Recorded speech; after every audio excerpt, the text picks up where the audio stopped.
vous allez bien. Ça fait longtemps qu'on n'a pas fait de live. Bon, là, je suis seule pour le moment, mais Stéphane va me rejoindre.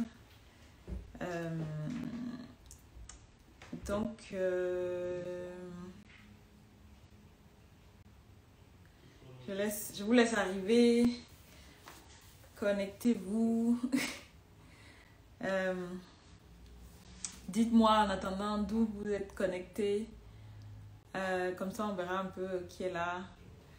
D'où est-ce que vous êtes connectés? Partagez le live autour de vous. Alors, aujourd'hui, on va aborder un thème. Un thème qui touche beaucoup de couples, mais que beaucoup ne savent pas toujours gérer. Et qui est un peu tabou, enfin, qui semble un peu tabou parce que... hello Andrea depuis Abidjan. Je ne vais pas saluer tout le monde, mais juste dites-nous d'où vous êtes connectés.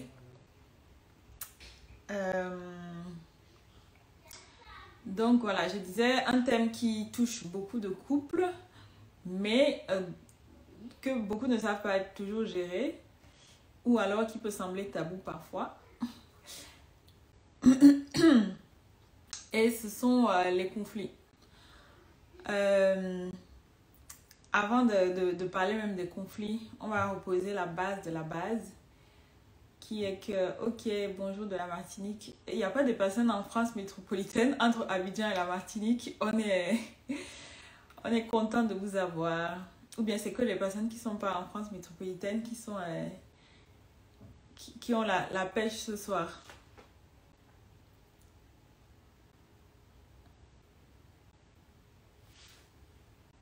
Manifestez-vous dans les commentaires. Ça va être un temps d'échange, donc il faut qu'il y ait des retours. On ne veut pas parler seul ici. Hello, parle à mon cœur, j'ai envie depuis Paris. Ok, donc, je vais démarrer doucement parce que j'aimerais que Stéphane me rejoigne. Ok. Donc,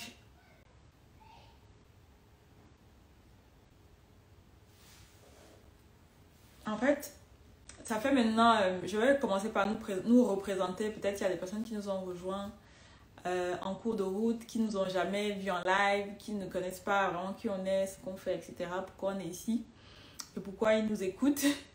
Alors, moi, c'est Stéphane et mon mari, c'est... Moi, c'est Stéphane. Moi, c'est Raïssa. Mon mari, c'est Stéphane. Et on a créé le ministère Mariage Épanoui en 2017 pendant notre propre préparation au mariage. Et c'était assez particulier parce qu'à ce moment-là, nous-mêmes, on était en cheminement. Et en fait, quand on s'est mis en couple, on était tous les deux étudiants et on se posait beaucoup de questions sur comment on pouvait construire un mariage qui plaît à Dieu. Et vraiment, c'est comme si Dieu avait mis ce fardeau sur notre cœur de l'honorer par notre mariage, par notre relation. Et donc, on a commencé à creuser, que ce soit dans la Bible. Ensuite, ça a été beaucoup de lecture.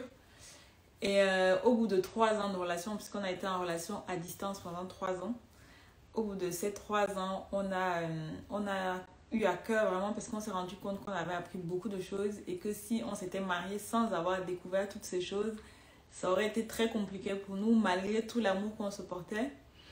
Et donc à partir de là, on a eu vraiment très fortement à cœur de commencer à partager tout simplement les leçons qu'on apprenait dans les livres, dans nos méditations personnelles. Et ça, c'était en début 2017. Donc aujourd'hui, ça fait quoi, 5 ans, 5-6 ans qu'on a lancé cette page. Et de fil en aiguille, on a vraiment vu Dieu nous conduire de diverses manières. Et moi, en 2021, je suis devenue maman en 2020 et en 2021, le Seigneur nous a conduit à ce que moi je quitte mon emploi pour développer encore plus ce ministère, ce travail auprès des couples. Sachant que ça fait 5 ans qu'on travaille avec les couples dans notre église et qu'on est allé se former aussi. Et donc avec Mariage Épanoui, on propose aussi maintenant des accompagnements, des formations pour les couples. Et notre but, c'est vraiment de vous équiper pour vivre le mariage que Dieu a prévu pour vous. Parce qu'on le sait de notre propre expérience que c'est possible de vivre un mariage épanoui malgré ce que la société nous dit. et avec la sagesse que la parole de Dieu nous donne. Maintenant, le problème, c'est que parfois, en tant que chrétien, on a beaucoup de théories, mais quand il faut passer à la pratique, c'est tout autre chose. Et la réalité, c'est que les couples chrétiens vivent les mêmes challenges que les couples non chrétiens.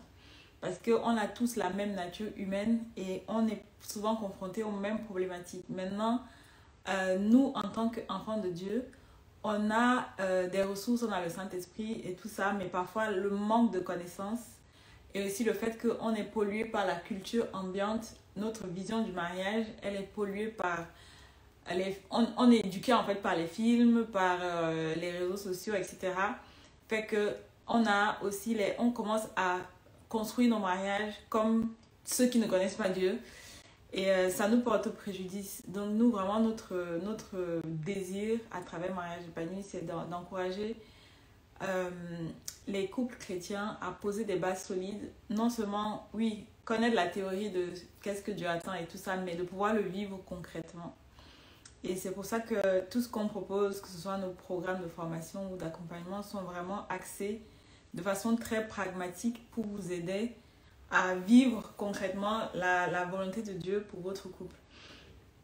Donc maintenant que ça c'est dit, si on revient, en fait dans la Bible, on est tous d'accord ici que c'est Dieu qui a institué le mariage. Et dans la Bible, il y a ce qu'on appelle la loi de la première mention. Ça veut dire que quand il y a un thème, un sujet, quand on veut savoir quelle était l'intention première de Dieu concernant un sujet, il faut regarder la première fois que ce sujet a été mentionné. Et concernant le mariage, c'était dans Genèse 2,24 que Dieu a dit que l'homme quittera son père et sa mère et s'attachera à sa femme et les deux deviendront une seule chair. Et c'est à ce moment-là que Dieu a institué le mariage. Et à partir de là, souvent, c'est pas toujours très bien compris de qu'est-ce que ça veut dire devenir un. Et beaucoup essayent de soit changer l'autre pour qu'il devienne comme moi, soit complètement fusionner, c'est-à-dire qu'on essaie de perdre ce qui fait qu'on est nous-mêmes pour devenir quelqu'un d'autre parce qu'on a compris qu'il fallait devenir un. Mais en réalité, Dieu a dit à Adam qu'il va lui faire un vis-à-vis. Le vis-à-vis, c'est vraiment quelqu'un qui est en face de toi, qui te permet de voir le reflet de qui tu es. Et souvent, soit t'ajuster, soit te rendre compte que tu es aussi une bénédiction pour cette personne. Et quand on n'a pas bien compris c'est quoi devenir un, on a l'impression que, par exemple, quand on a des désaccords ou des conflits, c'est négatif. Et aujourd'hui, vraiment, s'il y a une chose qu'on aimerait que vous reteniez à la fin de ce live, c'est que dans le mariage, dans toute relation déjà, c'est normal d'avoir des incompréhensions, des conflits, des désaccords. Et encore plus dans le mariage, qui va vraiment venir nous toucher dans notre intimité. C'est-à-dire que le mariage, c'est vraiment la seule relation où on va aller connecter avec une personne dans une dimension vraiment d'intimité profonde. Et il ne faut pas avoir des attentes en fait irréalistes de penser que vous allez toujours être d'accord sur tout, penser pareil tout le temps et au point où si vous vivez des désaccords, vous avez l'impression que non, je n'ai pas épousé la bonne personne. Et pour les personnes qui ne sont pas encore mariées ou pour les personnes qui se préparent au mariage, ce que je dis peut sembler vraiment très théorique parce que quand on n'est pas dedans, on ne se rend pas compte. Souvent, quand les gens sont au début de la relation, ils se disent « nous, on s'aime, on n'aura pas ce genre de problème, ça ne nous concerne pas ». Mais une fois qu'on met le pied dans le mariage et que maintenant, on est passé au-delà de la phase de la lune de miel, etc., les émotions maintenant sont redescendues et on a la tête froide, c'est à ce moment-là que maintenant on commence à se rendre compte qu'en réalité on est différent, on n'avait pas forcément les mêmes attentes et qu'il faut trouver un moyen de fonctionner ensemble. Et à ce moment-là, en général, il y a beaucoup de personnes qui commencent à se dire est-ce que j'ai vraiment épousé la bonne personne, qui commencent à se demander si ça valait vraiment la peine de se marier. Et honnêtement, c'est des retours qu'on a souvent. Peut-être les gens ils vont pas venir vous le dire parce que en fait c'est pas forcément des choses qu'on a envie de crier sur tous les toits, mais ce sont des réalités que beaucoup de couples chrétiens vivent en fait, de douter après le mariage de leur choix, tout simplement parce qu'ils s'attendaient à ce que, comme on s'aimait, les choses allaient être coulées de source. Mais aujourd'hui, ce qu'on aimerait, comme je disais, que vous reteniez, c'est que c'est pas possible en fait de vivre dans une relation, dans un couple, sans qu'il y ait des conflits, sans qu'il y ait des désaccords. Maintenant, sachant ça, comme on dit, un homme averti en vaut deux. Vous devez être préparé à faire face à cela en fait. Vous ne devez pas rentrer dans le mariage en vous disant que non, on s'aime, ça va aller. En fait, le problème, c'est que beaucoup de personnes voient le mariage juste genre comme le bout de leur nez en fait. Aujourd'hui, l'espérance de vie, c'est, je sais pas, mais au moins les gens vivent quand même super longtemps. Disons que vous allez vivre au moins jusqu'à 60 ans minimum. Si vous vous mariez dans la trentaine, ça fait 30 ans de vie commune avec une personne différente de vous. Et vous vous attendez à ce que... et vous venez en fait les mains dans les poches en espérant que ça va couler de source, que tout va rouler. En fait, c'est vraiment rêver. Je ne sais pas si vous vous rendez compte. Et parfois, les gens, ils voient juste, ok, on va se marier, il y a la fête, il y a la robe et tout ça. Ils passent des mois entiers à préparer la fête, à organiser et à se prendre la tête et tout ça. Mais très peu, voire pas du tout de temps à eux-mêmes se préparer à la vie à deux. Sauf comme je disais, la vie à deux, quand on rentre dedans, normalement, c'est censé durer toute la vie. Donc, en moyenne, en tout cas, si vous vivez dans l'espérance de vie moyenne, c'est possible que vous duriez, même 30, vous viviez encore au moins 30, 40 ans après vous êtes marié. Donc, c'est pas des choses qui vont... c'est pas une relation qui va tenir juste comme ça par chance, en fait. C'est des choses où vous devez vous équiper pour vous dire, ok, là, aujourd'hui, on se marie, on est jeune peut-être, on a un certain âge, on a certaines aspirations. Mais déjà, quand vous vous mariez, vous commencez à avoir des enfants. Chacun veut poursuivre une carrière. Vous avez des projets, parfois individuels, parfois communs. Tout ça là, dans tout ça, Dieu vous dit, vous devez devenir un. Et c'est un processus qui va durer du jour où vous vous engagez jusqu'à ce que la mort vous sépare. Donc, dites-vous bien que ça ne va pas tomber du ciel. Et beaucoup de personnes regardent souvent les couples qui ont duré longtemps et se disent « Ah ben, eux, ça fait X années qu'ils sont mariés. » Le tout n'est pas de rester marié pendant plusieurs années, mais quelle est la qualité? Est-ce que la relation que vous avez, c'est une relation de qualité? Ça, c'est aussi important. La durabilité, c'est un point, c'est bien. Maintenant, quand on regarde et qu'on veut aller plus loin, est-ce que cette relation qui dure, c'est une relation de qualité? C'est aussi important de regarder à ce niveau-là, parce que on peut durer ensemble, mais être des colocataires, c'est pas ce qu'on veut en fait. Pendant que je parle, si vous avez des questions, des points qui vous viennent, n'hésitez pas à mettre dans les commentaires. On va regarder et répondre à la fin. Donc, ça, c'est vraiment une fausse croyance qu'il faut effacer de votre système et commencer à être dans la réalité. Parce que je sais qu'on regarde, beaucoup de personnes regardent les films. Depuis qu'on est enfant, on nous a nourris au Disney, aux films de princesse, où on a trouvé le prince charmant, etc. Et puis, juste d'un regard, on se comprend, etc. Ça peut arriver quand on a travaillé à mieux se comprendre, à mieux se connaître sur la durée et qu'on commence à mieux comprendre l'autre. Mais ce n'est pas forcément quelque chose d'automatique. Donc, oublions l'idée selon laquelle un couple épanoui, un mariage épanoui, même Stéphane et moi j'estime qu'on a un mariage quand même en bonne santé, on est épanoui dans notre mariage, mais ça ne veut pas dire qu'on est tout le temps d'accord. Il y a parfois, ça arrive qu'on ait des grandes décisions à prendre et moi je vais par exemple avoir une conviction que Dieu met sur mon cœur et parfois on ne va pas être d'accord directement en fait. Souvent ça va prendre un délai entre le temps où Dieu me parle et le temps où Dieu va lui parler en fait. Et si on n'a pas appris à entendre les désaccords, en fait, on risque de se marcher dessus et passer à côté. Il faut vraiment voir les désaccords comme une opportunité de mieux connaître l'autre. Parce que c'est comme, je sais pas, imaginez deux pièces d'un meuble ou je sais pas moi. J'aime bien prendre l'exemple du puzzle. où on doit emboîter 2 pièces. Et en fait, les 2 pièces au début, elles n'avaient pas forcément cette forme-là. C'est-à-dire que les personnes qui ont créé le jeu, ils ont dû les tailler d'une certaine manière pour qu'elles puissent bien s'emboîter. Et dans le processus de devenir un, c'est comme si plus vous avez des accros, des désaccords et vous travaillez dessus, plus vous allez vous ajuster maintenant pour mieux fonctionner ensemble. Et quand on n'a pas la bonne vision des choses, dès qu'on voit un désaccord, un conflit, on est pris de panique, en fait, ça produit l'effet inverse. Ça veut dire que ça va nous éloigner parce qu'on a peur de se dire, ok, on n'est pas d'accord. Est-ce que ça veut dire que notre relation n'est pas bonne? Est-ce que ça veut dire qu'on est sur la mauvaise voie? C'est vraiment la façon dont vous allez gérer ces moments-là qui va faire toute la différence.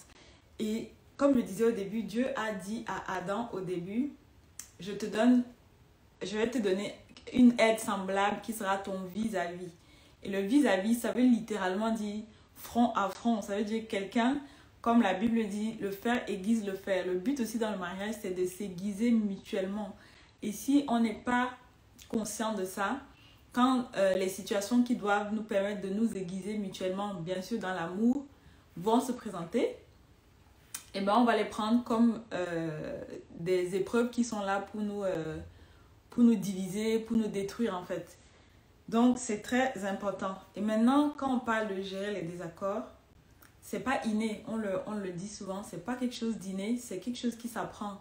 Et parfois, malgré les bonnes intentions, quand on n'a pas la connaissance de comment mieux comprendre, écouter l'autre, comment aller connecter avec les émotions de l'autre quand on n'est pas d'accord, en fait, on va plutôt créer de la frustration, créer de l'éloignement, et ça va faire que entre vous, l'atmosphère va devenir de plus en plus froide. Je me rappelle souvent on reçoit des messages et en général les gens nous contactent quand ils sont déjà en mode c'est le feu dans la maison et ils nous appellent un peu comme les pompiers pour venir éteindre le feu. Mais en réalité, vous n'avez pas besoin d'attendre de vous retrouver dans ce genre de situation. Je ne dis pas que si vous êtes là, il ne faut rien faire. Bien évidemment, il faut agir. Mais ce que je veux dire aujourd'hui, c'est que normalisons en fait le fait de s'équiper pour construire nos mariages. Parce que, comme je le disais, l'espérance de vie aujourd'hui, il faut se dire, au moins quand on entre dans un mariage, c'est pour les 30-40 prochaines années si on vit comme l'être humain normal. Donc, tu ne peux pas venir avec un tel projet. La Bible te dit que si tu veux construire une tour, il faut calculer le coût et voir si tu as les moyens de finir ton projet. C'est bien beau de faire une belle fête. C'est bien beau de se marier, de commencer même 1, 2, 3, 4, 5, 6 ans de mariage. Mais où serez-vous dans 10, 20, 30 ans? Et ça, l'idée, en fait, c'est de se dire, ok, si le Seigneur nous prête vie, qu'on vieillisse ensemble, on veut être toujours amoureux, unis jusqu'à la fin. Qu'est-ce qu'il faut faire dès aujourd'hui pour que ce soit notre réalité? Et c'est comme ça que vous devez construire votre couple dès le jour numéro 1. Ça veut dire que si déjà les petits accros du quotidien viennent vous secouer, ça veut dire que en fait, vous n'êtes pas prêts. Parce que normalement, la vie, même quand on est célibataire, la vie, ce n'est pas le jeu en fait. La vie va te secouer, que tu sois enfant de Dieu ou pas, tu auras des épreuves, tu auras des difficultés. Et quand vous êtes deux, parfois, les épreuves, souvent, ça va toucher l'un ou l'autre. Parfois, ça va toucher votre couple. Mais si vous n'êtes pas équipé, c'est compliqué. Donc, une fois de plus, il faut savoir, numéro 1, avoir le bon état d'esprit par rapport au conflit et comprendre que c'est normal. Et c'est même ce qui doit vous faire peur là. C'est si dans votre couple, vous êtes toujours d'accord sur tout. Ça veut dire qu'il y a une personne là-dedans, là, dans votre relation là, qui prend tout sur lui. Et le jour où il va exploser, en fait, ça va partir dans tous les sens. Parce que cette personne, ça veut dire que pour avoir un semblant de paix superficielle, elle n'exprime pas ses opinions, elle n'exprime pas ses émotions, elle prend sur elle.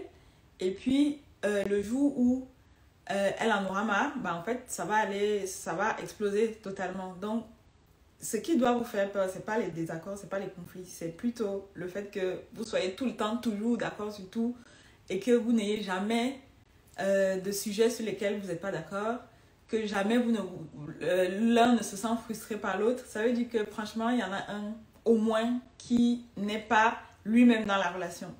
Ça, c'est une chose. Deuxième chose, apprenez à voir dans les conflits des opportunités de grandir. Dites-vous, ok, si on n'est pas d'accord, ça veut dire que c'est une opportunité de justement s'accorder. C'est un peu comme la guitare, là. Il y a plusieurs cordes et il faut accorder pour que le son que la guitare va donner soit harmonieux. Ça, c'est la deuxième chose. Donc, est-ce que jusque-là, vous avez des questions? Stéphane m'a rejoint. Hello, hello. Je prends le train en marche. Je prends le train en marche. Est-ce que, si vous, comme je disais, si vous avez des questions, tout ça, mettez les questions. Et n'hésitez pas à partager ce live à quelqu'un. Parce que vous ne savez peut-être pas, mais il y a des couples autour de vous qui vivent des difficultés, qui vivent des incompréhensions. Et souvent, certains n'ont même pas besoin de thérapie ou d'un d'un travail super profond. C'est juste parfois, ils ont besoin de bonnes connaissances, ils ont besoin d'être rassurés sur les choses qu'ils vivent, sur les réalités qu'ils vivent et d'être accompagnés. Parfois, même pas longtemps en fait.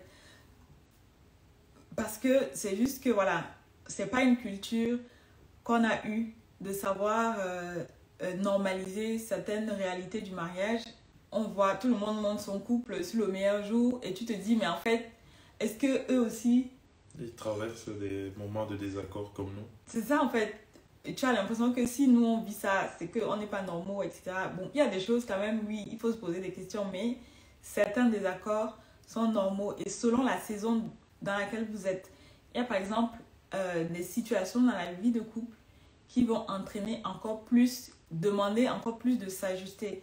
Imaginez si par exemple il y en a un qui fait une transition professionnelle, si vous déménagez, il y a beaucoup, souvent, ou même quand vous emménagez, les personnes qui viennent de commencer à vivre ensemble, si vous êtes mariés il n'y a pas longtemps, vous allez vous rendre compte que toi, tu avais une idée de comment tu voulais que la maison soit, de comment tu voulais que on puisse s'organiser dans le quotidien et arriver à deux. En fait, la réalité, c'est pas vraiment toujours... Tu te rends compte que l'autre avait d'autres attentes, l'autre avait une autre manière de voir les choses. Si vous avez fait une préparation et que vous avez abordé certains sujets, ça peut déjà... Ça démine un peu le terrain. Mais si vous ne l'avez pas fait déjà, ça vous met... Il faut faire le travail à zéro. Maintenant... En étant déjà dans les difficultés. L'avantage d'une préparation, c'est que vous réfléchissez à des sujets à froid, ce qui vous permet déjà d'anticiper des façons de réagir face aux situations qui peuvent auxquelles vous pourrez faire face. Mais voilà, quand vous êtes déjà dans un cycle de désaccord, d'incompréhension, et qu'il faut faire le travail, c'est un travail qui est différent, mais ce n'est pas impossible. Voilà. Et encore faut-il avoir le courage parfois d'aller chercher de l'aide. Parce que souvent les gens, comme tout le monde est venu à votre mariage, on a fêté, on a dansé, vous voulez garder la face. Mais en fait, priorisez vraiment, comment dire, la qualité de votre relation au paraître. C'est très important parce qu'on est vraiment dans une société où avec les réseaux sociaux et tout ça, on a l'impression que oui, on priorise parfois le paraître. Mais si ça ne va pas, cherchez des solutions en fait. Ne restez pas là à essayer de montrer aux gens que nous on est heureux alors que quand vous êtes à la maison, vous êtes là, vous n'arrivez pas à vous parler. C'est compliqué. Donc à un moment donné, c'est à vous-même que vous faites du mal en premier parce que quand ça va vraiment éclater, tout le monde, comme on dit, quand ça va éclater, ça va sentir mauvais. Et là, tout le monde saura que, en fait, depuis là, il faisait semblant. Et le problème, c'est que, comme il y en a qui font ça, maintenant, on met tout le monde dans le même panier. Même ceux qui sont vraiment sincères et authentiques, on dit oui, mais on connaît les choses là. Tout le monde fait semblant sur les réseaux sociaux. Alors qu'en vrai, il y a des gens qui sont vraiment heureux dans leur couple. Et c'est vrai qu'il y en a qui sont dans la façade.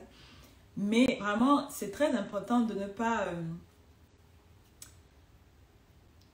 Ok. Ok, merci pour la question.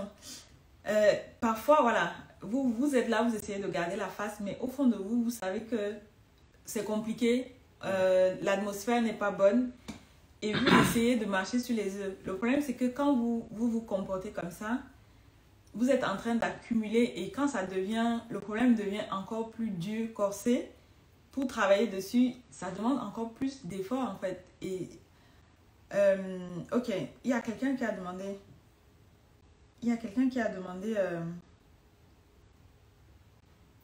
Comment gérer de façon concrète? Comment gérer de façon concrète?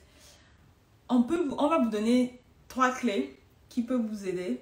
Maintenant, il faut savoir aussi que tout part déjà dans... Tout dépend aussi de l'atmosphère générale qu'il y a dans la relation. C'est-à-dire qu'on peut vous donner 3 astuces là pour gérer les conflits. Tu peux taper sur Google comment gérer les conflits dans le couple. Tu vas avoir plein d'astuces. Mais souvent, le problème, c'est que déjà, l'atmosphère dans la relation, parfois, si c'est déjà pollué par plusieurs frustrations, que vous n'avez pas du tout la même... vous n'avez plus du tout la même vision dans le couple. En fait, malgré les astuces, ça peut toujours être compliqué. Donc, on va vous donner des astuces pratiques. Peut-être il y en a qui ont juste besoin de ça ce soir, ça va vous aider.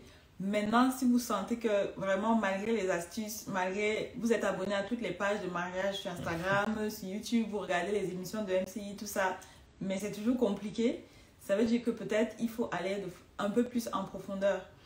Et c'est ce qu'on vous aide à faire dans nos programmes. On va en parler tout à l'heure. Mais déjà, revenons à la gestion des conflits, enfin la gestion des désaccords de façon pratique. La première chose qui est super importante, c'est d'abord un état d'esprit. Raissa vous a parlé de cette notion d'atmosphère qui est importante,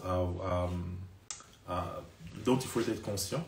Parce qu'en fait, en fonction de l'atmosphère que vous avez dans votre relation, l'approche que vous aurez pour la gestion des conflits ne va pas être la même. Donc, moi j'aime bien, quand j'aborde ce sujet-là, parler d'état d'esprit d'abord. Parce qu'au-delà de pratiques, au-delà de bonnes habitudes, au-delà de façons de faire, si vous n'êtes pas dans le bon état d'esprit, vous allez passer à côté. Si vous essayez simplement d'appliquer des astuces que vous avez glanées ici et là, même celles qu'on va vous partager, si l'état d'esprit n'est pas le bon, je suis désolé, vous allez toujours continuer à répéter, à être toujours dans ce cycle en fait. Les désaccords et les conflits, c'est un peu comme un cycle qui s'auto-alimente. C'est-à-dire qu'un désaccord va frustrer une autre personne qui elle-même va frustrer l'autre et vous continuez comme ça à alimenter ce cycle d'incompréhension. Donc quand je parle d'état d'esprit, je vais m'appuyer sur deux piliers qui pour moi sont capitaux dans l'état d'esprit. Je pars du principe que nous sommes dans une relation où il y a de l'amour. Et l'amour, alors c'est un terme qui est assez galvaudé aujourd'hui, c'est un terme qui est vulgarisé et on peut mettre un peu tout et n'importe quoi derrière le terme amour. Ma conception, notre conception de l'amour et qui s'appuie sur les principes bibliques, c'est de dire que l'amour est dans une perspective de se donner. C'est un amour sacrificiel. Et quand on aborde un désaccord, en ayant cet état d'esprit, cette perspective d'amour qui se donne, un amour sacrificiel, donc je ne viens pas dans un temps d'échange pour gagner en fait. Aucun des deux ne va sortir gagnant si j'arrive pour, dans une attitude où je veux être victorieux. Je veux avoir le fin mot, je veux quelque part rabaisser l'autre en lui disant bah, tu vois j'avais raison ou j'ai réussi à te faire baisser pavillon, j'ai réussi à te faire reculer par rapport à ce que tu pensais. Donc c'est important de se dire que dans même si on a un désaccord, j'ai en face de moi une personne que j'aime et donc un amour sacrificiel, c'est de dire je vais d'abord ne pas chercher à gagner moi-même, mais aussi je vais chercher l'intérêt de l'autre. Ça, c'est facile à dire comme ça, j'ai envie de dire, dans un live, chercher l'intérêt de l'autre. Mais ça peut faire vraiment toute la différence. je vous donne un exemple. Si on est si on n'est pas d'accord sur notre prochaine destination, par exemple, on se dit qu'on a envie de changer je sais pas moi, changer de région. Et moi, peut-être que professionnellement, ça m'arrange d'être dans une certaine région. Dans le désaccord qu'on va avoir, si je recherche l'intérêt de Raïssa, mon objectif, ça va plutôt être d'entendre ses arguments par rapport à comment elle se sent tirée dans cette région-là. Donc, au-delà de l'aspect professionnel, mais est-ce que ça va être quelque chose qui va l'éloigner de sa famille, peut-être l'éloigner de ses amis? C'est des choses que je veux entendre parce que je l'aime et que je cherche son intérêt. Donc, tout ça, ça entre dans l'aspect état d'esprit. Maintenant, concrètement, ce sont des clés de communication qui peuvent être appliquées même dans vos relations interpersonnelles au-delà du cadre du mariage. On parle souvent d'écoute active. Quand on parle de communication en termes généraux, c'est savoir écouter et savoir parler.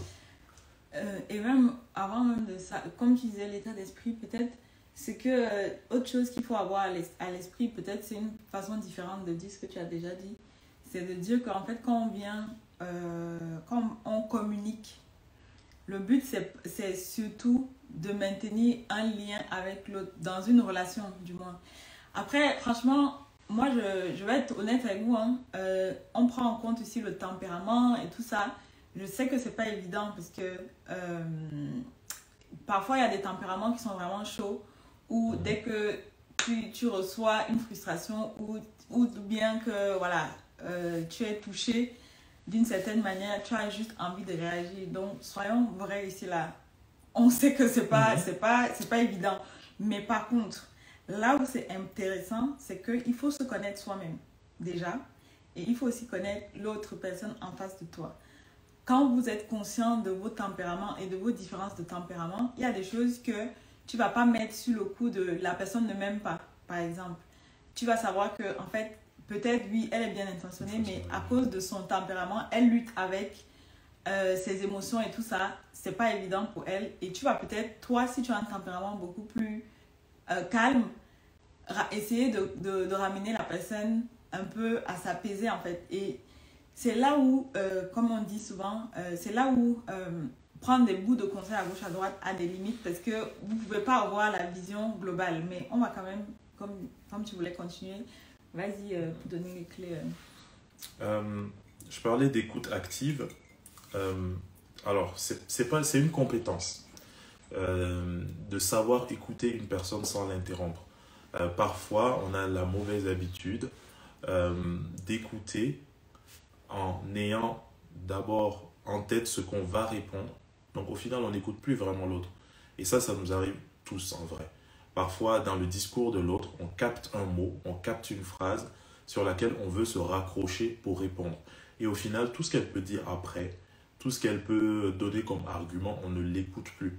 Au final, on se dit, j'ai capté cette phrase-là. Et je vais rebondir sur ça. Et dès qu'elle a fini, tout ce qu'elle a pu dire après, ça n'a pas d'importance et on rebondit là-dessus. Et on n'a finalement pas écouté. Ça, c'est une mauvaise habitude, une mauvaise pratique qu'on peut avoir. La deuxième mauvaise habitude que certains ont, c'est d'interrompre l'autre.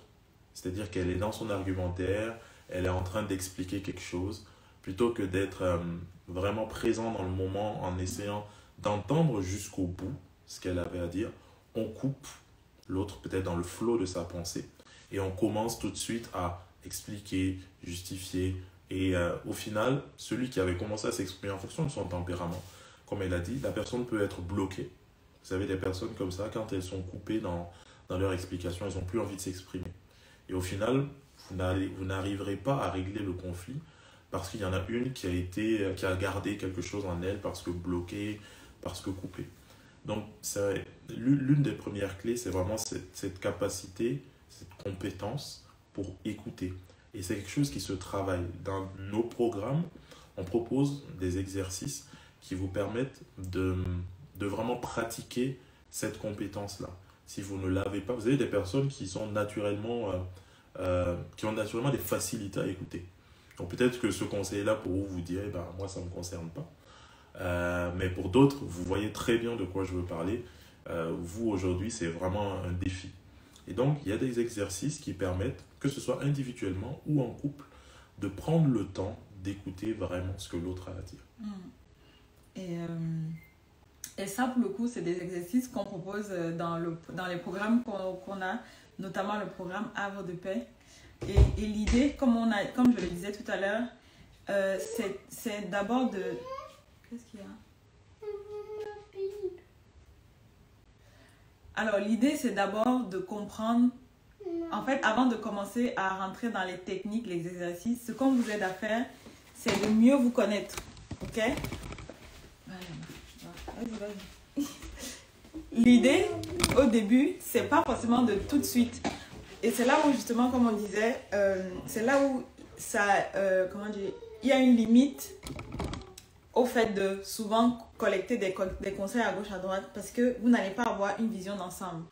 Et nous, vraiment, on a pensé ce programme-là en se disant, OK, qu'est-ce qui est nécessaire pour que deux personnes qui sont différentes arrivent à mieux se comprendre et à mieux communiquer ensemble pour vraiment avoir cette connexion profonde. Parce que, je l'ai dit en introduction, Dieu, dans sa première intention pour le couple, c'était les deux, l'homme quittera son père, sa mère, les deux deviendront un. Et dans ça, il a dit, vous êtes des vis-à-vis. Ça veut dire qu'il y a quand même une notion il y a une confrontation qui doit se faire pour pouvoir, non seulement, oui, être unis, mais c'est aussi en s'aiguisant, dans le sens, le vis-à-vis, c'est quelqu'un qui va t'aiguiser. Et donc, il faut arriver avec amour à combiner le côté où on devient un, mais en même temps, on est des vis-à-vis. Parce que c'est ce côté vis-à-vis-là qui va nous rendre plus matures. Si on est juste en train de toujours essayer de tirer l'autre dans notre sens, sans apprendre à accepter sa différence, à l'apprécier pour qui il est, en fait, on ne va jamais vraiment atteindre le niveau d'amour mature que Dieu nous demande, en fait. Parce que c'est très facile d'aimer une personne quand elle va dans notre sens. Mais quand elle ne va pas forcément dans notre sens, c'est beaucoup plus compliqué. Donc, pour revenir à ce que je disais, désolée, mais il y a notre fille qui ne veut pas dormir. On essaie de gérer comme on peut. Donc, voilà, pour revenir à ce que je disais, c'est là où c'est important, avant d'aller prendre des techniques à gauche, à droite, déjà de vous réaligner sur quelle est la vision que vous avez pour votre couple. Deuxièmement, de mieux mettre des mots sur quelles sont vos différences. Par exemple, Stéphane et moi, on n'est pas du tout les mêmes. Ceux qui nous voient... Et en fait, on est très à l'aise avec ça parce qu'on a appris à fonctionner avec nos différences. Et parfois, les gens, quand ils nous voient parler de couple ou enseigner les couples, ils pensent que quand ils vont nous voir, on va toujours être là en train de dire oui à tout ce que l'autre pense ou machin. Mais nous, on est très, très, très à l'aise avec le fait d'être différent et de laisser à l'autre la place, en fait, pour être qui il est dans le couple, en fait. Et honnêtement, ça, pour moi, c'est la meilleure sensation. Je ne sais pas comment expliquer, mais quand vous arrivez à un point où vous comprenez, vous êtes à l'aise avec la différence de l'autre. Parfois, honnêtement, moi, il y a des aspects de ma personne, de ma personnalité, de mon tempérament qui ne passent pas dans d'autres relations, mais où je sais que dans ma relation de couple, parce qu'on a travaillé là-dessus, même si j'ai encore des progrès à faire, je me sais accepter. Je sais qu'il connaît cet aspect de moi, et que parce qu'il sait que c'est quelque chose sur laquelle je travaille, même si parfois ça peut être une faiblesse, mais en fait, il m'accepte comme ça et il m'aide, il me soutient dans le travail que j'ai à faire là-dessus. Et de l'autre côté aussi, c'est pareil. On a pris le temps de comprendre c'est quoi nos différences essentielles. Et quand on dit nos différences essentielles, c'est pas des points au hasard, c'est qu'on a vraiment identifié les points qui vont venir jouer sur votre connexion, sur votre relation de couple. Parce que, rappelons-nous, le but, c'est de devenir un et de maintenir cette unité-là jusqu'à ce que la mort nous sépare. Et au fil aussi de la relation de couple, de la vie de couple, on va changer. Moi, par exemple, je suis devenue maman, je ne suis plus exactement la même que quand on s'est marié parce que quand tu deviens maman, en fait, même tes priorités, ta façon de réfléchir, tout change tellement que ça demande de l'adaptation. Et c'est pour ça que l'arrivée d'un enfant dans un couple aussi vient rebattre toutes les cartes. Et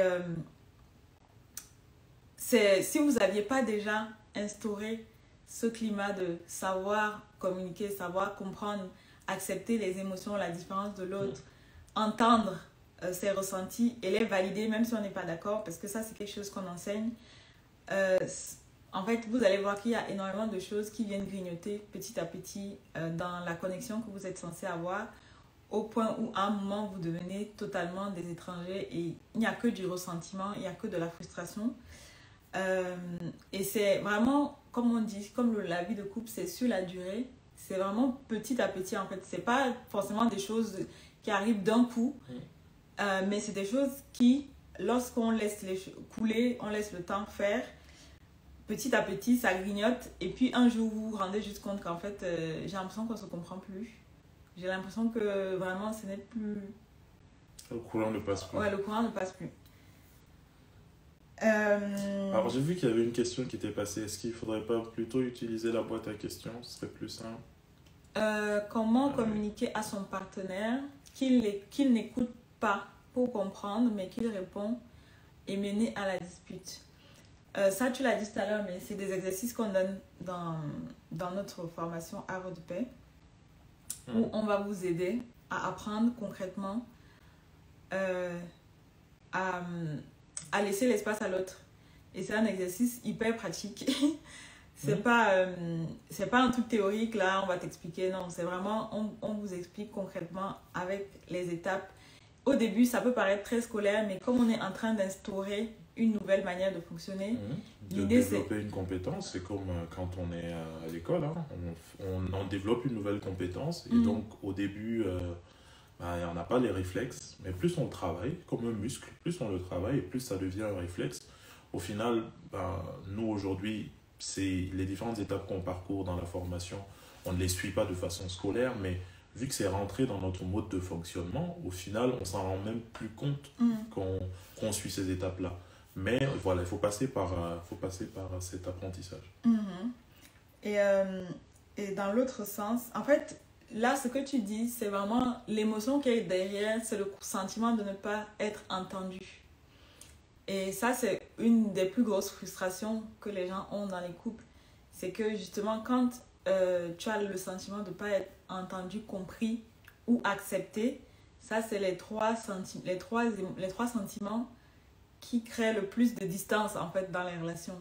Parfois, on a l'impression que c'est vraiment des gros trucs, des gros conflits, mais c'est souvent justement dans les petites choses, les petits choix, les petites décisions du quotidien.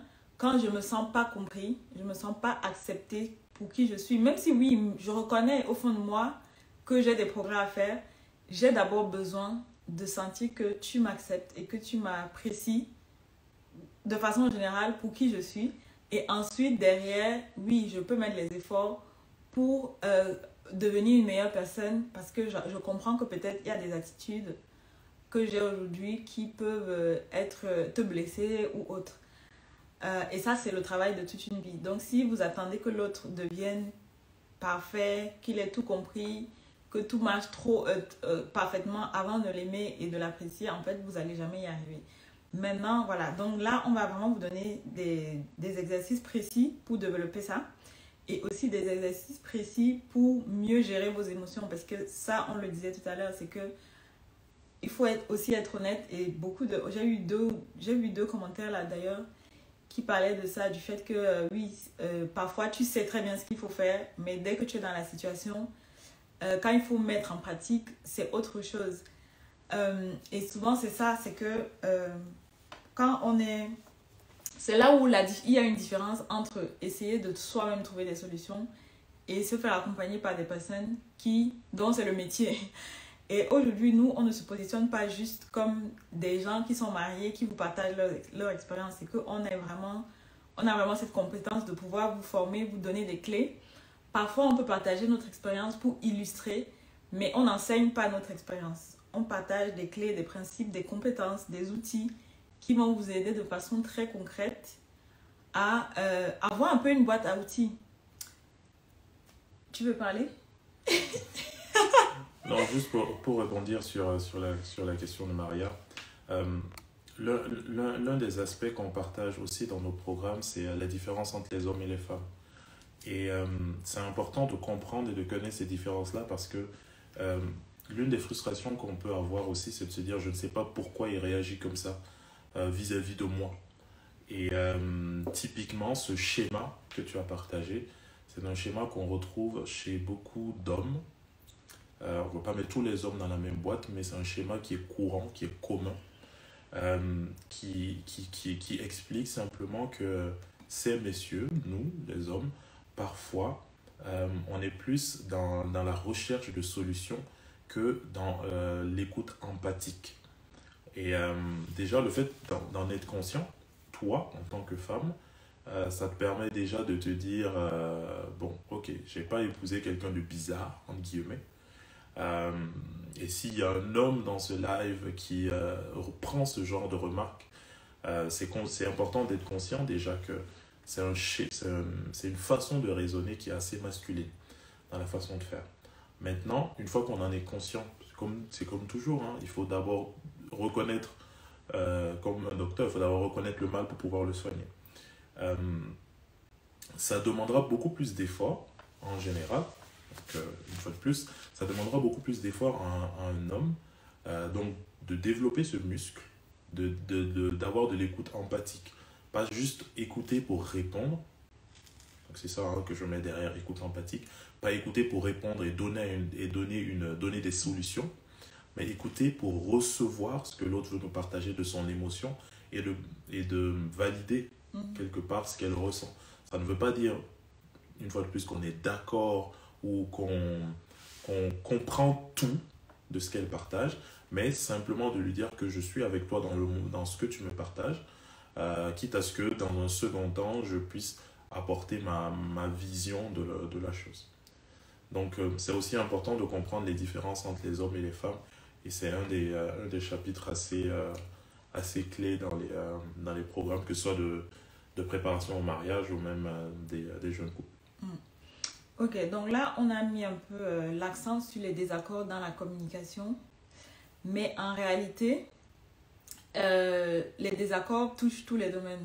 C'est-à-dire qu'on va parler sur les finances, dans la sexualité, parce que finalement, dans chacun de ces aspects, on a forcément des différences en fait. Et donc, une fois qu'on a ces compétences pour savoir gérer les désaccords, maintenant, il faut aussi développer parfois des compétences spécifiques pour mieux gérer certains aspects beaucoup plus importants, comme par exemple, si on reprend le point des finances, qui est aussi un point très, très important dans les couples, qui est parmi les top raisons de divorce. Et comme moi j'aime dire, c'est pas vraiment l'argent le problème. Souvent, c'est le rapport à l'argent, la relation à l'argent. Souvent, c'est parce qu'on ne sait pas soi-même déjà, à titre personnel, bien gérer ses finances. Et aussi parce que parfois, la relation en elle-même est fragilisée. Quand on met un cocktail comme ça, forcément, ça vient fragiliser encore l'unité en fait. Et donc, vraiment, on a pensé 3 programmes. On a créé 3 programmes et ce n'est pas des programmes qu'on a sortis juste de notre chapeau, comme on dit. C'est des programmes qui ont déjà été testés et approuvés par plusieurs couples. Déjà, le programme de préparation au mariage, il y a une bonne partie qui a été, qu'on donne déjà dans notre église depuis 5 ans. Maintenant, bien sûr, il sera, ce qu'on va proposer avec Mariage épanoui sera un peu différent, mais la base est vraiment, c'est vraiment un programme qu'on donne depuis 5 ans. À des couples qui se préparent au mariage et où on a souvent eu de bons retours. Des couples vraiment qui gagnent en assurance pour entrer dans la vie à deux parce que souvent on est là, on tâtonne, on ne sait pas du tout ce qui nous attend et dès qu'il commence à avoir des incompréhensions, des difficultés, on a l'impression qu'on s'est trompé. Et du coup, vraiment vous aider à avoir un projet de couple solide en fait parce qu'il ne suffit pas de faire la fête ou d'aller chez le maire pour que le mariage soit solide. Donc, c'est ça le programme de préparation au mariage qui s'appelle le bon départ. Deuxièmement, on a un programme pour les couples mariés. Pourquoi? Parce que après la préparation au mariage, on rentre dans la vie à deux. Et maintenant, là, c'est la réalité. C'est-à-dire qu'il y a un moment où, oui, vous étiez là. C'était pas encore concret. Dans la préparation au mariage, c'est vraiment comme son nom l'indique, vous préparez. Maintenant, une fois que vous êtes dans la réalité, que vous commencez à vivre le quotidien, il y a d'autres problématiques et d'autres réalités qui font que, comme on a dit, ça met en évidence les différences, ça vous permet de réaliser que, ok, en fait, il ne suffisait pas de s'aimer, comme l'autre a chanté, il ne suffisait pas de s'aimer pour que ça marche. Et à ce moment-là, en général, vous allez commencer à mettre en place des projets, vouloir chacun évoluer dans sa carrière. Il y a les enfants qui arrivent, donc c'est beaucoup de choses qui viennent mettre à l'épreuve, en fait, votre couple. Et en général, même si vous avez une préparation, vous avez besoin de renforcer vos fondations, en fait, de couple.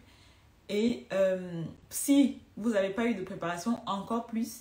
Et parfois, il peut arriver que malgré tout, vous viviez une crise. Parce que, en fait, c'est compliqué. Il y a beaucoup de choses en même temps qui arrivent. Et à ce moment-là, la formation Havre de paix sera pour vous. Il y a la possibilité de la suivre de votre côté, soit parce que vous êtes en mode prévention et vous allez vraiment venir prendre les clés et les appliquer de votre côté. Mais si vous vivez déjà une crise, on a, en plus du contenu de la formation, des séances d'accompagnement qu'on vous propose, parce que quand on est déjà dans le dur, dans la crise, en fait, là, on ne peut plus se gérer que tous les deux. On a besoin de personnes extérieures qui nous aident à prendre du recul et à se rendre compte que finalement, en fait, on a peut-être besoin juste d'être aidé, accompagné pour pouvoir aller de l'avant. Et la troisième formation, c'est la formation sur la gestion des finances. Qui s'appelle Objectif Sérénité Financière, qui est ouvert aux couples, mais aussi aux personnes célibataires. L'idée, c'est de vous accompagner pour mieux gérer vos finances. C'est un défi qu'on rencontre quand on est célibataire, tout seul. Peut-être que vous en êtes déjà conscient, ou quand on est en couple. J'aime bien le présenter en disant que on veut, à travers Objectif Sérénité Financière, vous aider à construire un budget qui vous ressemble. Et pas simplement prendre une méthode que vous trouvez sur Internet avec un fichier Excel et des cases à remplir. C'est un parcours sur 3 mois, donc c'est quand même conséquent, où on va identifier vos façons de fonctionner aujourd'hui. Il y a une trame, une méthodologie qui a été créée spécifiquement pour des personnes qui veulent reprendre en main leurs finances, ne pas savoir où va son argent, ou même vous aider aussi à vous projeter dans des projets que vous avez. Par exemple, l'un des modules, l'une des leçons, on va dire, de la formation va vous amener à vous poser des questions sur vos rêves, quelles sont vos ambitions. On vous pousse à vraiment aller chercher loin dans ce à quoi vous aspirez. Et après, le programme Objectif Sérénité Financière va vous aider à poser les premières briques. Et une bonne gestion des finances personnelles, ce sont les premières briques avant de rentrer dans tout ce qu'on appelle investissement. Vous le voyez sur les réseaux sociaux, on vous parle d'investir en bourse, d'investir dans l'immobilier, plein d'investissements. Mais si vous n'arrivez pas déjà aujourd'hui à savoir d'où vient votre argent et où il va, et à faire de votre argent non pas votre maître, mais qu'il vous serve, alors vous aurez du mal à concrétiser des projets. Donc c'est un peu ça la cible, enfin le cœur de l'Objectif Sérénité Financière. Et si on prend un aspect plus spirituel, à titre personnel même, au début, quand nous on a commencé vraiment à s'intéresser à la gestion de nos finances, de base, moi j'ai une formation en finance, c'est aussi ça qui m'a donné de pouvoir creuser. Et dans mon métier, quand j'étais en entreprise, mon métier c'était contrôleur de gestion budgétaire. Donc en fait, j'aidais les directeurs avec qui je travaillais à planifier leur budget pour leur projet sur l'année, parfois 3 à 5 ans et tout ça.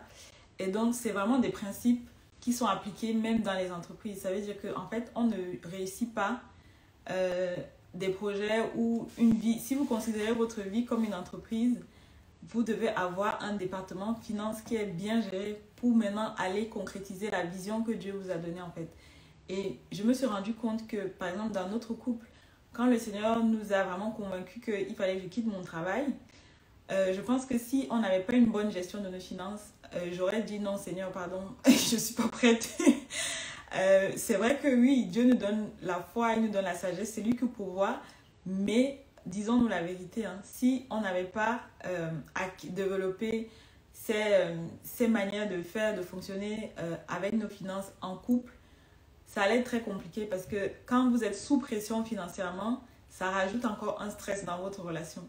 Et même quand tout va bien, en fait, il y a beaucoup de couples, ils ont suffisamment de moyens, mais le fait qu'il n'y a pas la confiance, que la relation en elle-même est fragilisée, en fait, ça vient aussi en rajouter. Donc, on n'a pas choisi cette thématique-là au hasard. Dieu merci, on a les compétences pour pouvoir vous accompagner là-dessus, mais c'est aussi des thématiques qu'on n'a pas choisies au hasard. Ça veut dire que c'est parce qu'on a été, nous-mêmes on est mariés, on a notre propre expérience qui nous a montré que c'est des sujets importants, mais il suffit de regarder les statistiques pour voir que chrétiens, pas chrétiens, les couples vivent les mêmes défis et qu'on a besoin de solutions. Et comme je le disais tout à l'heure, les chrétiens, on a beaucoup de théories, mais quand il faut passer à la pratique, on pense que la prière va nous suffire. Mais en fait, c'est comme si tu as envie de savoir conduire et tu te dis, ok, je vais prier, je vais savoir conduire. Non, il y a des choses où oui, la prière est nécessaire, mais il y a des choses où c'est des connaissances pratiques qu'il te faut, c'est des compétences que tu as besoin de développer. Et le problème, c'est que parfois, on a vraiment eu une vision déséquilibrée des choses qui fait qu'on attend que Dieu fasse les choses ou que Dieu attend que nous on fasse, tu vois. Dieu, lui, il attend qu'on se positionne, qu'on fasse notre part. Et nous aussi, on attend que Dieu fasse les choses à notre place.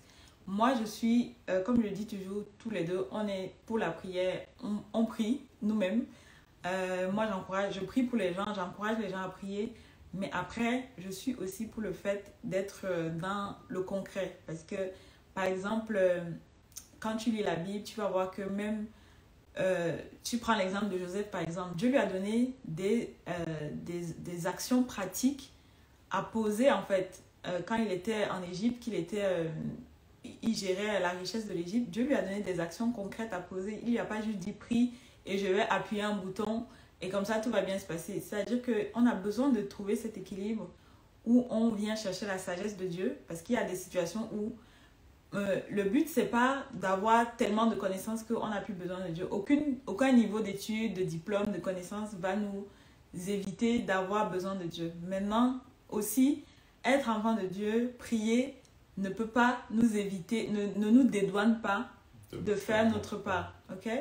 Et c'est là où vraiment, nous, on veut vous encourager. Là, les inscriptions ne sont pas encore ouvertes, mais on veut déjà vous préparer parce que souvent, ce n'est pas la première fois qu'on ouvre les inscriptions. Souvent, les gens nous disent « Ah, mais j'étais pas prête, il fallait nous dire un peu plus tôt, etc. » Là, on vous le dit, on est le 16. Donc, les inscriptions vont ouvrir à la fin du mois d'octobre, le 28. Vous pourrez rejoindre l'un de ces programmes ou deux, parce que finalement, si vous êtes en couple et que vous êtes aussi intéressé par la gestion des finances, on va vous proposer du coup une offre qui va vous permettre d'avoir les deux formations à un prix intéressant. Mais du coup, l'idée, c'est de vous dire que si vous voulez démarrer 2025 sur de bonnes bases, préparez-vous à investir dans votre couple. Parce que, en fait, il y a des choses, c'est tellement facile. Là, avec les fêtes, les gens vont aller dépenser comme pas possible. Après, tout ce qu'ils vont mettre là, ça va finir aux toilettes. Mais en vrai, le meilleur investissement que vous pouvez faire, c'est en vous-même. Et je sais que quand Dieu nous a mis à cœur, quand moi, par exemple, j'ai dû quitter mon...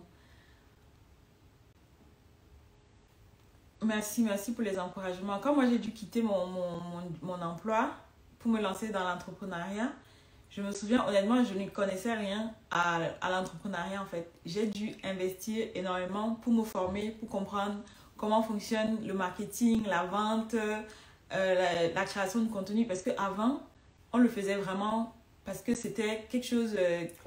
c'était comme un fardeau, en fait, qu'on avait sur le cœur. Et on s'est dit, en fait, on le fait à côté. Mais quand Dieu a commencé à nous amener dans une autre dimension, il a fallu aussi aller acquérir d'autres compétences.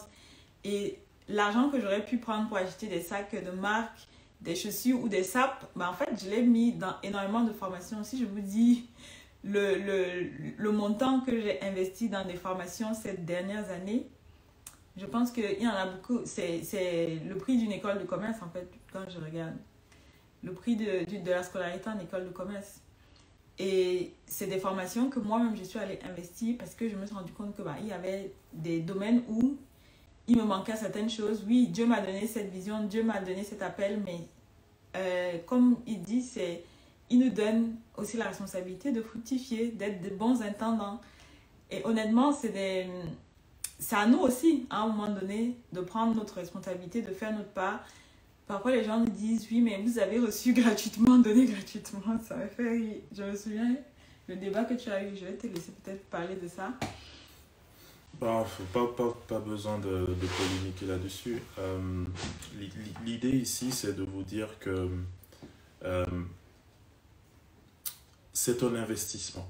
C'est un investissement au-delà des finances. Il ne suffit pas juste de prendre nos formations et tout va aller. Il faut prendre des formations, mais aussi il faut les suivre. Il faut les appliquer. Et il faut les appliquer. C'est très... Ouais, c'est ce que tu dis. Donc, au-delà même de l'investissement financier que vous allez faire, tout ce qu'on vous partage à travers ce live là aussi, c'est de vous amener dans cet état d'esprit de vous dire on veut mettre nos efforts financiers, efforts en termes de temps pour faire en sorte que notre couple fonctionne, pour qu'on soit épanoui, pour qu'on soit heureux et pour qu'on dure dans le temps.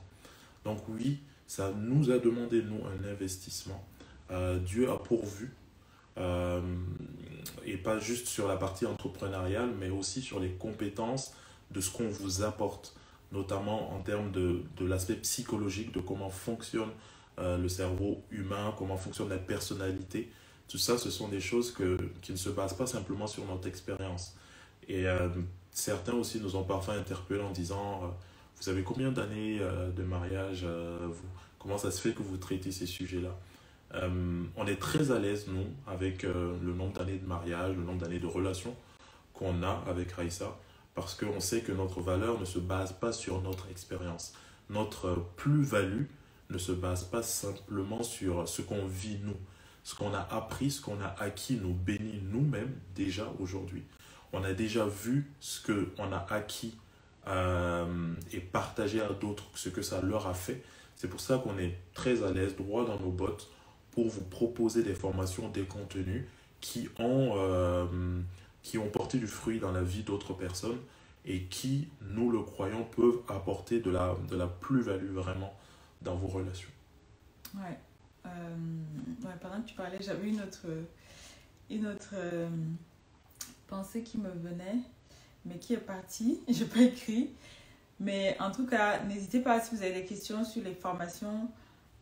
Comme ça, dans les prochains posts aussi, on prendra le temps d'y répondre. Là, c'était vraiment un live d'introduction. Peut-être qu'on en fera d'autres d'ici là. Sûrement qu'on en fera quand on va ouvrir les inscriptions. Tout à fait. Mais soyez attentifs aux prochains posts, aux stories et tout ça, parce que maintenant, dans les en tout cas dans les prochains jours jusqu'à l'ouverture des inscriptions, on va vous donner de plus en plus de détails. Et l'idée, c'est vraiment pas juste de vous vendre pour vous vendre. Ah oui, tout à l'heure, tu disais que c'est pas juste un investissement financier. Et je me souviens que, franchement, on a déjà eu des personnes qui ont payé notre formation et qui ne l'ont pas suivi. Donc, forcément, ils n'ont pas eu de résultat.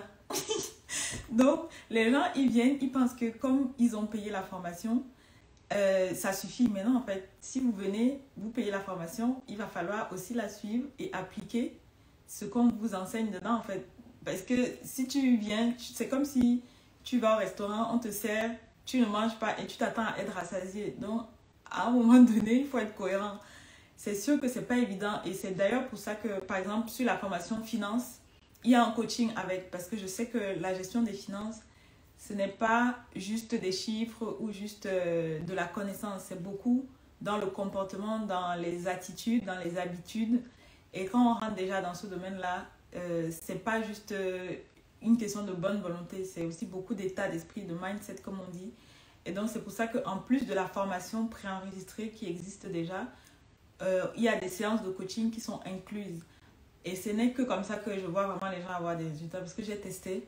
Ça fait maintenant 3 ans, depuis 2021, que je coach des personnes sur la gestion des finances. Et j'ai testé différents formats. Et je me rends compte que c'est vraiment ce format-là qui apporte le plus de résultats aux personnes. Et c'est pour ça que j'ai décidé de, du coup, garder ce format qui allie en même temps formation en ligne et coaching en groupe.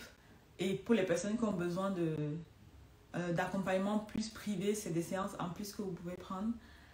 Mais toujours est-il que, quel que soit le format, si vous venez et que vous n'appliquez pas ce que vous allez apprendre, rien ne se passera dans votre vie parce que vous avez juste payé une formation. Donc ça, on peut déjà être clair là-dessus.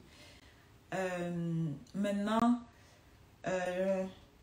n'hésitez pas si vous avez, comme je disais, des questions par rapport à nos formations, par rapport à comment ça se passe, etc., etc. Nono Kirk, je crois, qui dit tout a un prix dans la vie, même le salut, quelqu'un a payé pour cela. Il y en a qui ont vraiment du mal à comprendre ça. Eh oui, malheureusement.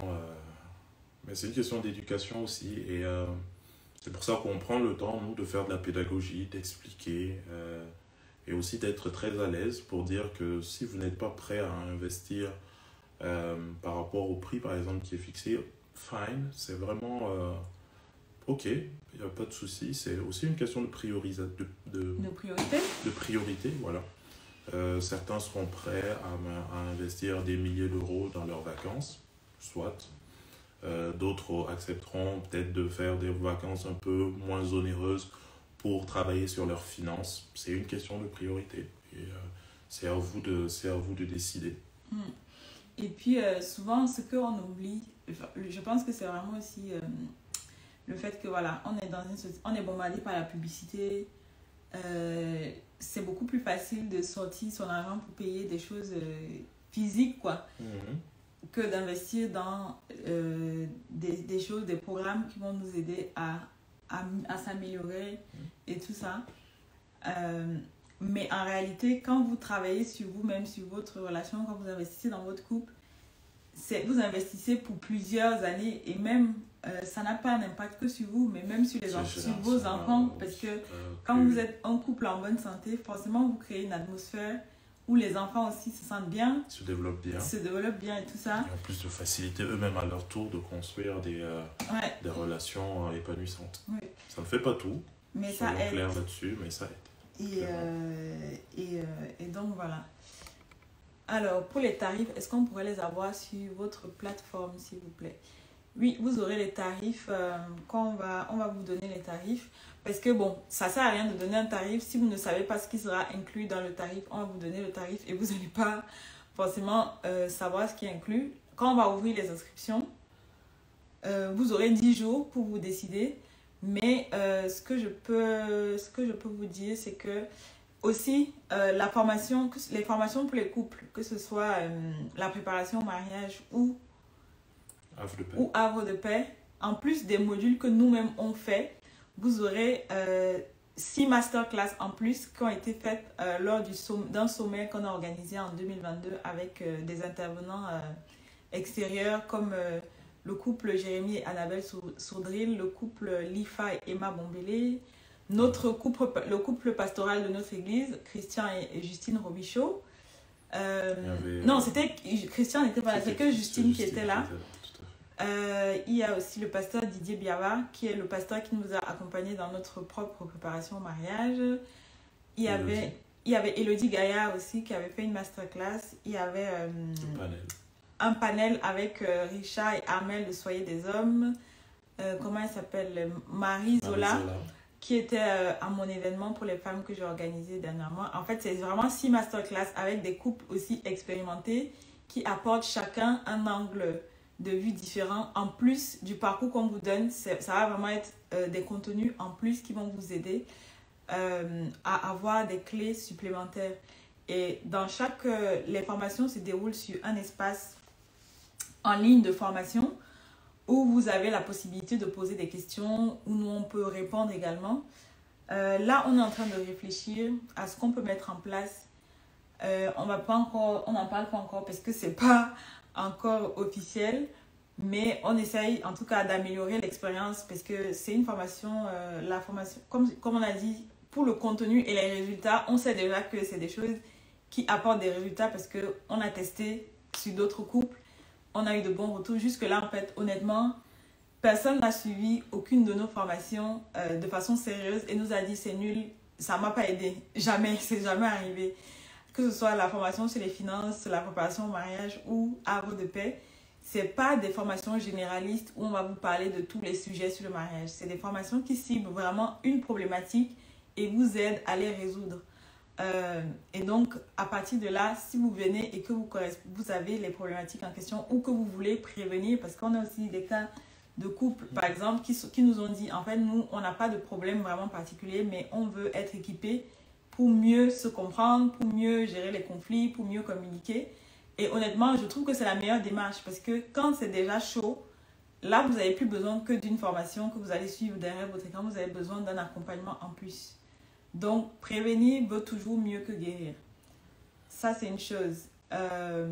L'autre chose... Non, je voulais rebondir sur les tarifs. On vous proposera des facilités de paiement, comme toujours. Ce sera en général beaucoup plus avantageux de payer la globalité dès le moment où vous rentrez dans le programme. Mais pour ceux qui veulent étaler, échelonner, on vous le proposera aussi, bien évidemment. Mais honnêtement, déjà, il faut savoir que les prix qu'on vous donne... Est-ce qu'on ne va pas donner les prix? Les prix qu'on vous donne, c'est juste que, comme on vous a dit, on a pensé aussi à une offre pour les couples qui veulent en même temps une formation pour le couple et la formation finance. Mais les formations individuelles déjà, la formation Havre de paix, elle est à 297 €. Et c'est pour les deux. Donc, avec les 297, vous avez accès tous les deux à la formation. Donc, en fait, divisé par deux, c'est 150 € par personne, si vous voulez. Et donc, et ça, vous pouvez payer en 3 fois. Vous pouvez payer sur 3 mois. Donc, 100 € pendant 3 mois et vous avez accès à la formation. Vous pouvez nous poser vos questions. Vous aurez vraiment tout le contenu des 5 modules plus les 6 masterclass qu'on vous propose. Avec des intervenants extérieurs. Donc ça, c'est Havre de paix. La formation préparation au mariage, en fait, pour le moment, elle n'est pas préenregistrée. Donc, ça va être des soirées de live avec nous. 6 soirées live, plus toujours l'accès aux 6 masterclass. Et là, c'est pareil, c'est le même prix, 297. Et vous avez accès, le couple, les 297, c'est pour le couple, donc 150 € par personne. Et puis la formation finance, elle est à 397 €, mais c'est parce que ça inclut le coaching. Donc, en fait, vous avez 4 modules et 6 séances de coaching de groupe incluses dans le tarif, avec 6 séances de coaching sur 3 mois incluses. Et donc, en fait, là, l'avantage pour moi de suivre la session de Objectif Sérénité Financière en fin d'année, c'est que vous allez planifier votre année 2025 financièrement. Ça veut dire que là, quand on va remettre vos finances à plat, vous allez démarrer 2025 vraiment au propre. Vous aurez un budget sur l'année. Et en général, c'est pour ça que j'aime ouvrir cette formation à la fin de l'année parce que du coup, ça va vous permettre de planifier votre année 2025 et d'avoir un plan, une feuille de route même pour les années d'après. Maintenant, si vous êtes un couple et que vous voulez en même temps travailler sur votre relation et aussi sur la gestion des finances, là, on va vous proposer du coup une offre qui va vous permettre d'avoir 30% sur Objectif Sérénité Financière. Donc, si vous achetez la formation pour le couple et que vous voulez aussi travailler sur les finances, du coup, vous allez avoir moins de 30% sur l'autre. Et si, par exemple, vous êtes ici et que vous avez déjà suivi une de nos formations pour le couple, vous pouvez aussi profiter de cette offre-là. Donc, du coup, il va juste falloir nous le dire.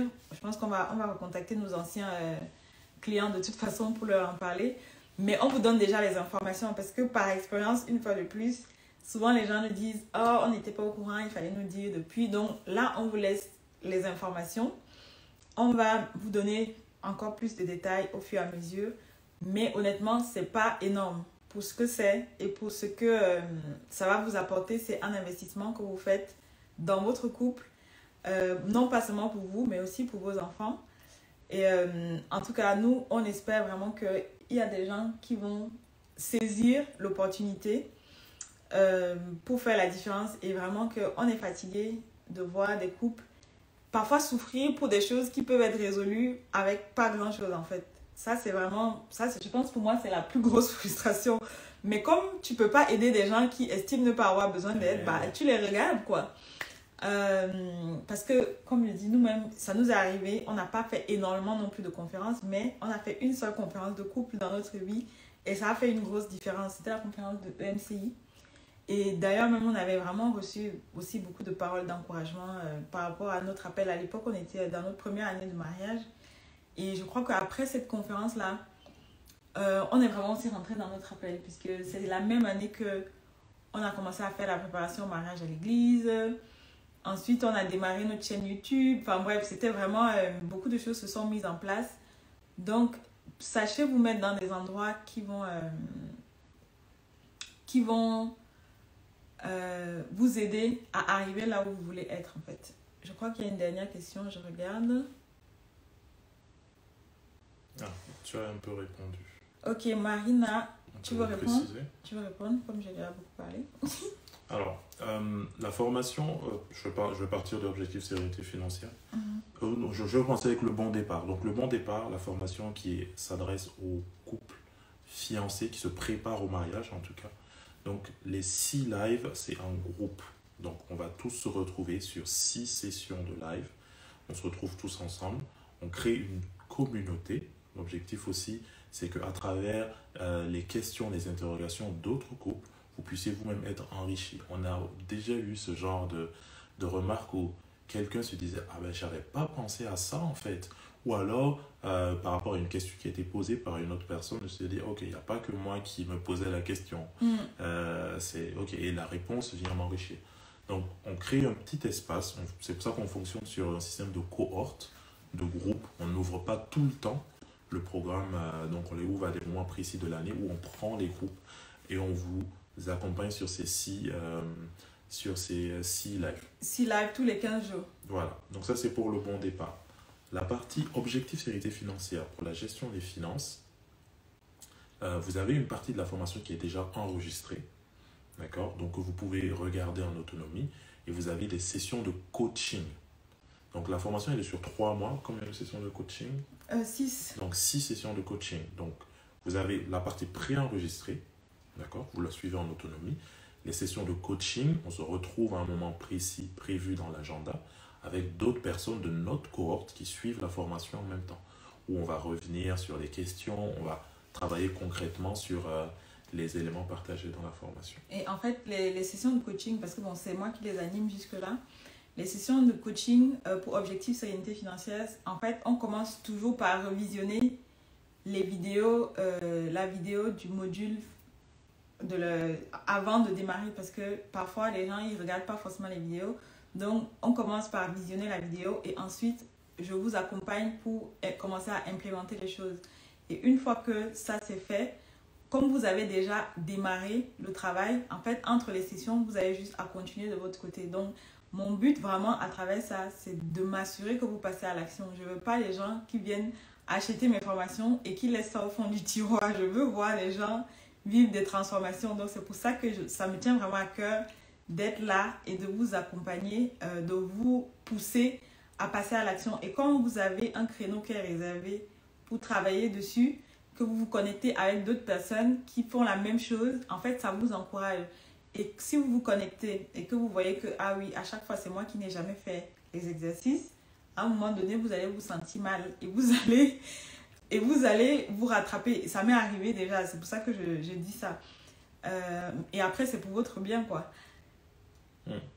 Et donc, ensuite, pour Havre de Paix, dans Havre de Paix, on ne propose pas des sessions de groupe.